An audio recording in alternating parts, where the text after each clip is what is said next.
Hey, go ahead, Infinite.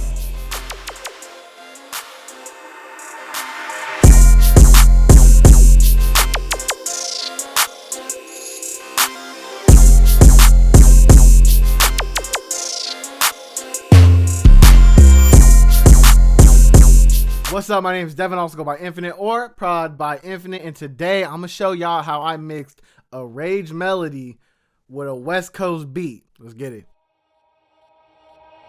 Hey, go ahead, Infinite. All right, so this low-key started off as a joke, but then it kind of came out to be really, really dope. So let me show y'all how I made the melody first, and then we're gonna go into a different project, and I'm gonna show y'all how I did the drums. So I want to give a quick shout out to Tryfeats real quick because he dropped this video right here talking about how to make rage melodies and everything like that. And you know, I'm a fan of Tryfeats. I checked out the video, I followed the steps in the video, and I ended up coming out with this melody right here. So if it wasn't for Tryfeats, this wouldn't have happened. All right, so as you can see, Serum is like super, super important for this melody. So the first one is the analog-esque melody right here. And this is what it sounds like by itself.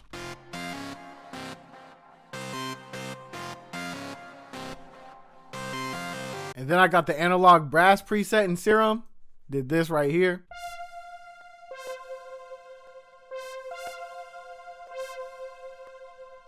Then I brought up the Tuffy bass right here. I like this bass because it didn't have too much sub end in it. It was really kind of just like that distortion feel, which I felt like was filling out the melody and filling up the frequencies in it. I didn't really need the sub end too much just because I'm going to cut it down and put 808s on top anyway. So I was like, what's the point?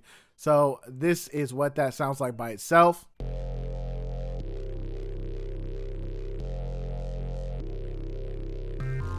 And then I felt like the rage melodies and everything like that always have multiple lead sounds in them. So I got the Junatic,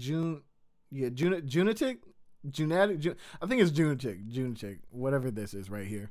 I got this right here and I just did this little simple melody right here.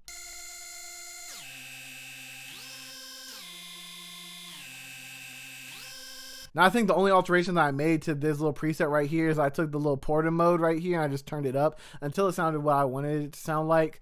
Shout out Tryfeats, I was also a tip in his video. And then last but not least, I did a little synth roll at the very end just to add a little pizzazz, you feel me? So I did the Crazy Fest sound right here and I just literally went down in the scale.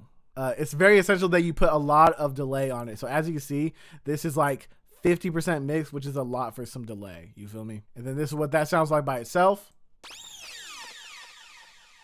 You know what I mean? Just a little bit of air candy, something to kind of build up energy and everything. And then the last thing that I did for the melody was I took Effect Rack right here and shout out Potillo. Potillo, I've never said his name out loud. I've only seen it. I've only read it. I just noticed that right now. This is the only time I've ever said it out loud. All right, but shout out my guy Potillo. I purchased out of my own pocket his little Effect Rack sound bank. You know what I mean? So it's just a whole bunch of cool like little effects that he made for Effect Rack. And I did the Heaven Above preset right here, and then I just turned the mix down just so it would kind of put the effect that I put on it, but more in the background. And then what I did was I opened up Shaperbox. Shout out Cable Guys, you feel me? And then I did this little preset right here. And I did this for a B section just so we had a little bit of variation within the loop. This is what it sounds like with the Shaperbox.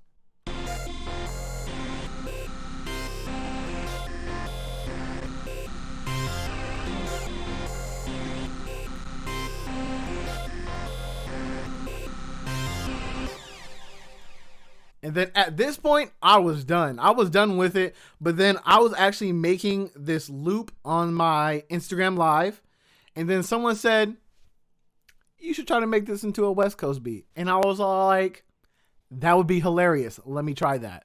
So now let's get into the drums. All I did was just get a regular clap. We all know what that sounds like. And then I got the kick number 3 in the Foundation drum kit.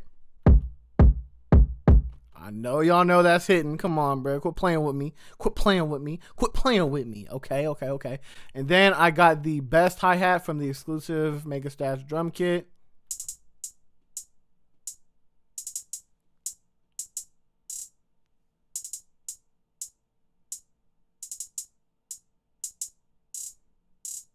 Now, in all honesty, I made the hi-hats a little too quiet and I didn't really notice. Probably just because I got excited when I was making the beat. So normally I would turn those up a little bit louder. Open hat. Got them lasers because, you know what I mean, it's a sack beat, you feel me?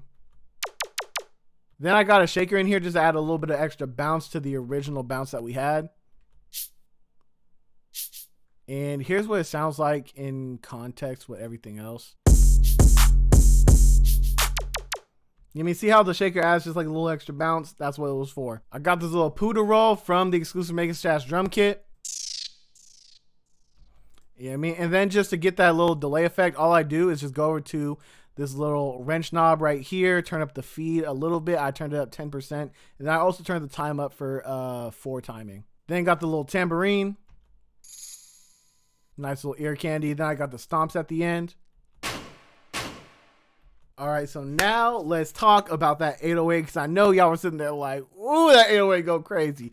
This 808 is from the Tri-Freeze ATL Culture drum kit. It is free, so go say thank you to Tri-Freeze. You feel me? Go say thank you, Infinite sent me, blah, blah, blah, whatever. But yeah, you can go get the drum kit for free, and then I got the Tri-Freeze favorite 808. You know what I mean? All I did was I go over to the pre-computed effects, and I just turned up the EQ knob to the right, because if you turn it up to the right, it will boost up the low end, turn it up to the left, it'll boost up the high end. So I went into the MS-20. I got the soft, sweet bass because I kind of wanted it to give like a sparky kind of feel just because like I'm going from this culture to this culture and I'm bringing them together. So like I feel like the sparky bass would be a good representation for like what bass I should use and everything like that. But I don't have Electra X and also I'm kind of tired of that bass. So I got this one right here because I feel like it's a good replacement when you don't want to use like the same bass over and over and over again. So I put in this little pattern right here. It's just following the same kick 808 pattern. I just layered that in with everything as well. Then also if you go down an octave, you kind of get more of that like sparky feel. You mean, but I just felt like it sounded good right here. You mean, I feel like it made sense with the beat. All right, and with that being said, that's going to conclude this video. My name is Devin, also go by Infinite or Pop by Infinite. And if you want to learn how to make a Brisk type beat, click this little button right here. Or this one. I forgot again.